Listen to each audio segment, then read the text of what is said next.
Good morning, Brew Daily Show. I'm Neal Fryman. And I'm Toby Howell. On today's pod, President Biden and President Xi break sourdough in a historic face-to-face meeting in San Francisco. Then everyone get excited because the inflation reading came in yesterday, and it was cooler than the other side of your pillow.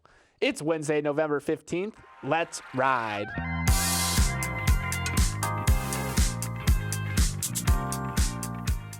So just like everyone listening out there, Neal and I have been getting our holiday plans in order. Neal, make sure you bring over the mashed potatoes when you come over for Thanksgiving. But part of our holiday planning is to record some special shows for you all. And one idea we've been mulling over for a while is doing a mailbag episode where Neal and I answer questions from you all. Right. You send us tons of emails, leave thoughtful comments in our YouTube videos, which sounds like an oxymoron, but it's true. So on Black Friday, we are going to devote an entire episode to answering your questions.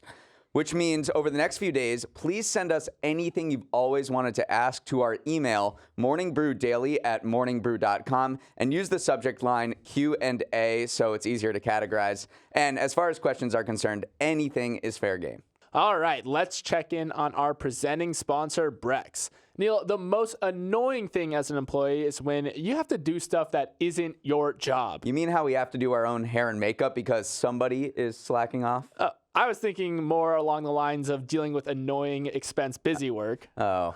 Brex makes it so easy to expense stuff that you can get back to your actual job quicker than you can say, let's ride. Brex is the best, and I'm not just saying that because they support the pod. If you want to check out all the cool stuff we talk about Brex, head to brex.com today.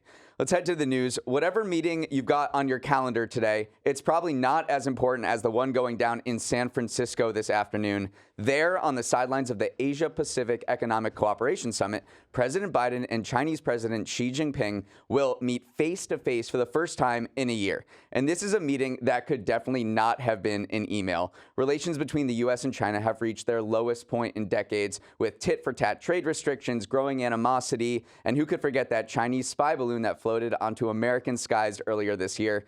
There is major concern that the U.S. and China, the two world's superpowers, are heading to military confrontation as China gets more aggressive around Taiwan.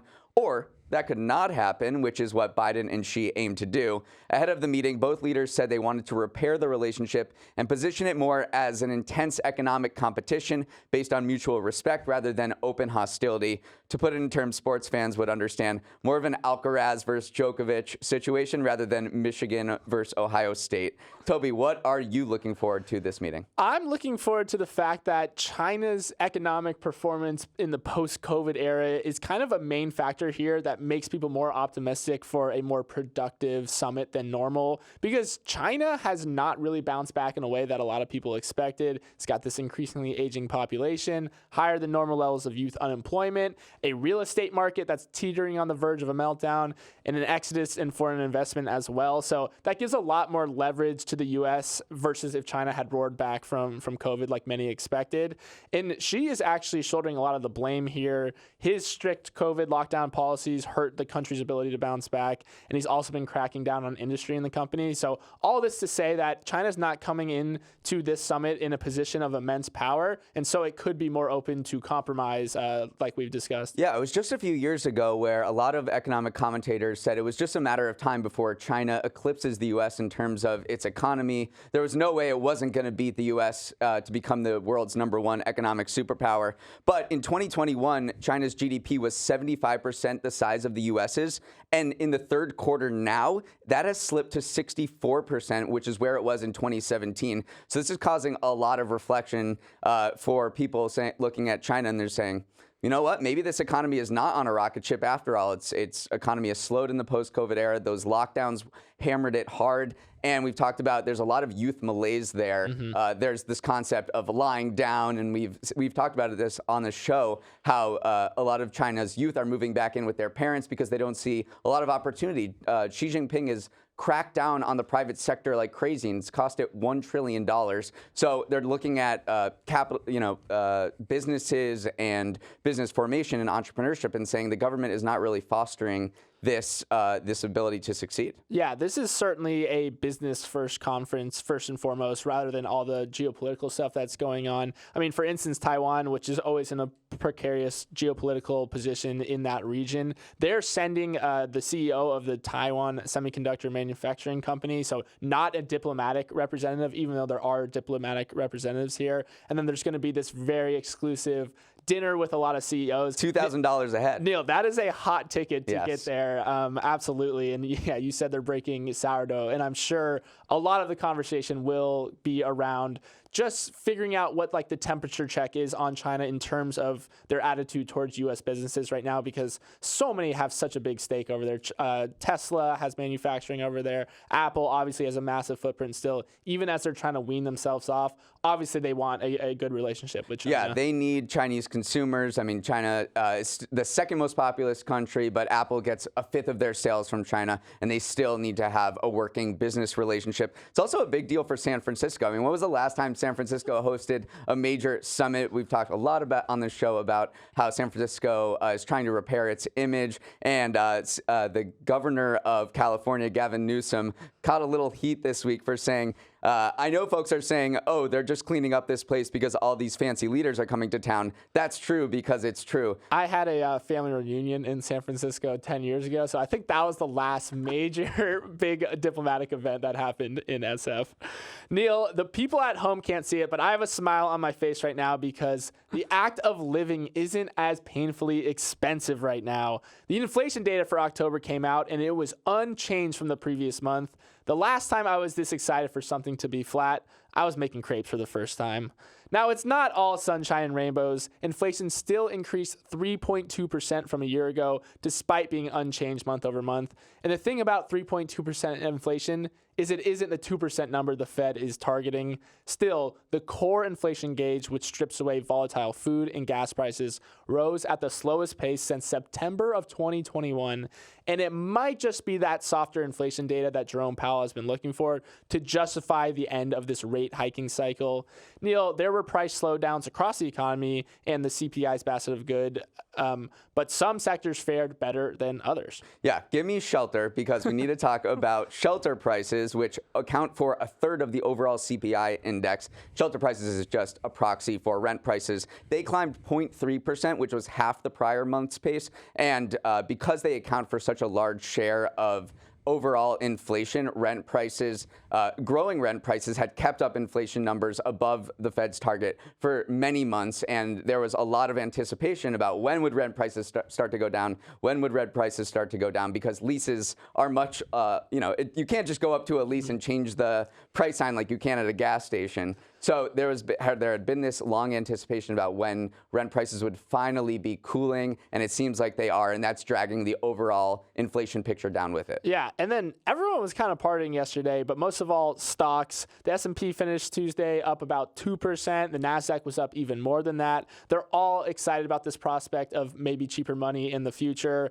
Longer-term bond yields also fell yesterday, which would help ease that sting of mortgage costs and other loans. And then also, it was a fantastic day for the Vanguard Real Estate Investment Trust, which is super sensitive to interest rates. It was up nearly 6% yesterday. So everyone go check your 401ks, see if you have a little Vanguard REIT in there.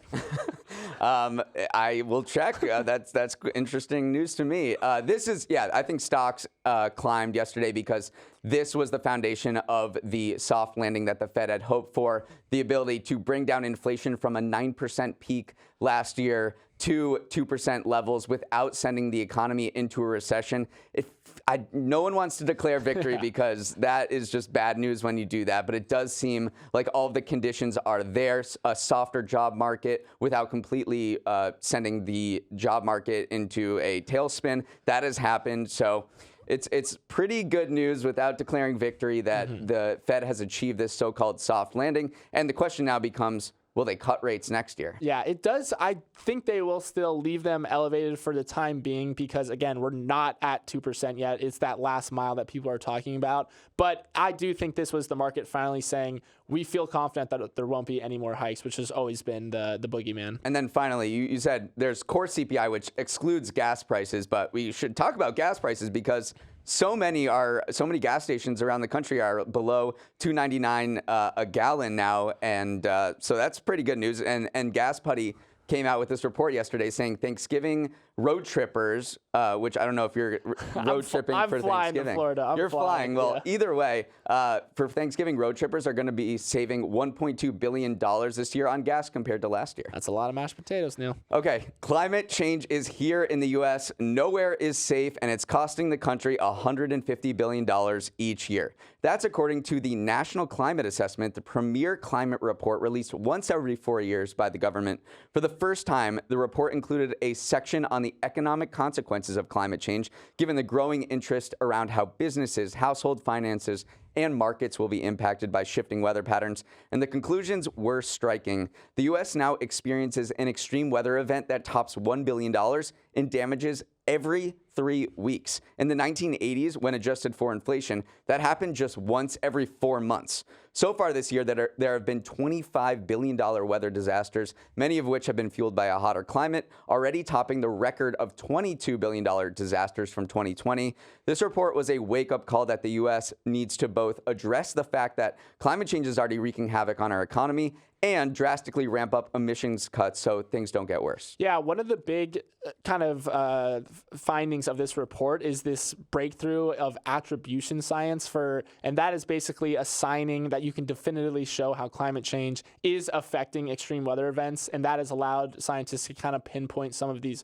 economic figures that we're speaking about. Before, it was a little harder to directly attribute things to climate change, but now we can. And obviously, it's always going to affect industries that rely on certain climate conditions like ski resorts, farming, fisheries, these industries that really need certain weather conditions in order to perform. But it also just affects everything from crop harvest to how productive workers are in the summer. So this is, again, a widespread issue. Obviously, I don't need to explain to people how big climate change is, but it certainly affects the economy in various ways. And one of the conclusions was the U.S. is not on track to meet our goals. Emissions fell less than 1% a year on average from 2005 to 2019. But to meet the Paris Agreement accords of trying to keep temperatures from rising over 2 degrees Celsius over pre-industrial levels by 2050, we would have to ramp up our emissions cuts by 6% a year. And the Biden administration tried to use this report to say, look at all of the green jobs that we've created, look at all the private investment in renewable energies that has happened because of our stimulus packages and our subsidies toward these industries. But this report is showing that we're not even close to there. To be fair, though, we are doing better than other major world polluters like China, like India. Our emissions actually have declined between 2005 and 2019. They've fallen around 12%. But again, if we want to be on pace, we'd have to increase that decline by 6% a year annually. And just to put that in perspective, current U.S. emissions have been decreasing by less than 1% per year. So yes, we are doing better than everyone else, relatively speaking, but we still need to speed it up. All right, Neal, before we jump into the next half of our show, we're going to take a quick break. Neal, it's time to crack out our tiny violins because much like those crepes I made, bonuses across the finance industry are getting thin. Overall, investment banker bonuses are projected to fall by as much as 25% this year, and that's following on the heels of last year in which Wall Street bonuses saw their biggest drop since the Great Recession. The main reason for the drop is that it was just a fairly meh year on Wall Street. Remember, even though we are doing some reserved victory laps at the beginning of the show talking about the end potentially of rate hikes, we've still been in a high rate environment all year. Plus, there was a little old banking crisis that we had back in March that led to the implosion of multiple regional banks. So yes, bonus season is likely going to look a little sparse for any profession that involves wearing a Patagonia jacket, Neal. You said it was a May year, but I'll go even bigger than that. I think it was a pretty bad year. I don't know what's worse than May, but it is going to be possibly one of the worst year in a decade for M&A. There just haven't been any deals, and that's how the worst declines for any bonuses is in investment banking, and investment bankers underwrite deals, they underwrite IPOs, they underwrite mergers, and those things just haven't happened this year. They haven't bounced back in a big way. So all of M&A has basically dried up in our post-COVID world after a huge boom in 2020 and 2021. There was supposed to be an IPO renaissance, but 80% of all IPOs since 2020 are now underwater. So it's just kind of a bleak environment out there for banks, and the compensation is reflecting that. The one bright spot in kind of, I mentioned like the finance industry, the Patagonia vest wearing industry, wealth management was a bright spot with bonuses expected to come in 5% higher. And that's because even though on Wall Street it's been a year, the market has done very, very well, as we've discussed on the show. And so wealth managers have a great gig. As long as the market's going up, their performance goes up as well. So that was one of the bright spots in terms of like this bonus landscape. Yeah, Goldman Sachs is trying to move, and all of these banks really are trying to move more into wealth management because that's where the money is being had these days. Speaking of Goldman, even though we've talked about how bonuses across the board are falling, Goldman is actually looking at bumping up bonuses because they are looking for standouts in their trading and investment banking division, because those divisions account for 68% of their overall revenue. And it's still, even though it hasn't been a great year on Wall Street, it's still hyper competitive. And so they want to reward the people who are bringing in the most money for them. So I do think it was almost a tactical play, because right after this report about the bonuses drops, Goldman released an exclusive report with Reuters that said, oh, actually, we're looking at bumping up bonuses. So I think this might be kind of a power grab to get some of those all-star performers. There is a war for talent, and these big banks are losing a lot of talent to boutique funds and hedge funds that are snagging them away from the Morgan Stanleys, the JP Morgans, the Goldman Sachs of the world. So you can't lower bonuses account for the majority of employees' compensation. They get very well paid over the course of the year, but this is a big chunk, and a lot of bankers look forward to this bonus every single year. And you can't just not pay them, because they're just going to leave and go to somewhere else, because this other hedge fund that's doing fine is going to take them. So it speaks to a larger battle for talent across Wall Street, and the big banks are doing everything they can to not hemorrhage star performers from going to smaller, high-performing hedge funds and other private investment vehicles. Okay, anyone listening to this get kicked out of a group chat because they have green bubbles instead of blue ones? Only me? Okay, well, a startup wants to help us become a part of society again. The phone startup Nothing is launching a feature called Nothing Chats that lets Android users, those of us with green text bubbles, use iMessage and join our friends in blue bubble paradise. Nothing Chats is expected to launch on Friday and is only available to owners of Nothing's Phone 2. So if you don't have that phone, then you can't use it. And Nothing's CEO is aware that this is not going to forever change the world of text messaging, but instead it's intended to start a conversation. And that conversation is Apple uses its blue bubbles associated with iMessage to gain loyalty among users and keep them locked in the iPhone ecosystem. It sounds kind of dumb, but on survey after survey, you see that people say that the stigma of having a green bubble is enough to prevent them from leaving Apple. It's very powerful. Yeah, absolutely. And you know more than ever, even though we're entering this great era of kind of smartphone parity that's coming to the market, a lot of phones out there perform on the same level as Apple. So one of the main moats Apple still has is its brand, and a huge part of that brand is the exclusivity of these freaking blue bubbles. So to see a company kind of go after that, I do think Apple may potentially retaliate, because again, this is such a big thing for them, and Nothing CEO kind of hinted at that. He said, I do think whatever we do is going to be passed along within Cupertino, but we're so small that it will be a really bad, it will look really bad if Apple takes any action. So I do think this is a good feature for Nothing's actual users. And it also is kind of an Epic Games-esque stand against everything Apple stands for, the exclusivity that it exudes. So I don't think Apple will pursue legal action, but I can definitely see them like removing this thorn in their side that is Nothing. And they may not have a choice eventually, because Europe, as it's done with so many other tech features and tech companies, appears to be possibly cracking down on iMessage and wondering whether the Apple iMessage exclusivity violates the Digital Markets Act, which aims to increase competition and level the playing field for tech companies and their software across the EU. Yeah, the EU is I've mentioned thorn in the side. The EU is a massive thorn in Apple's side right now. Had you heard of Nothing beforehand? Before this? I have. It was a big deal when this phone came out, because it's a cool looking phone. You can see the inside of it. They've also released some earbuds that were really popular as well. It's just not often you get a new hardware company. So whenever they something like this comes out, it causes a bit of a wave. They haven't sold that many phones. They said they've sold in the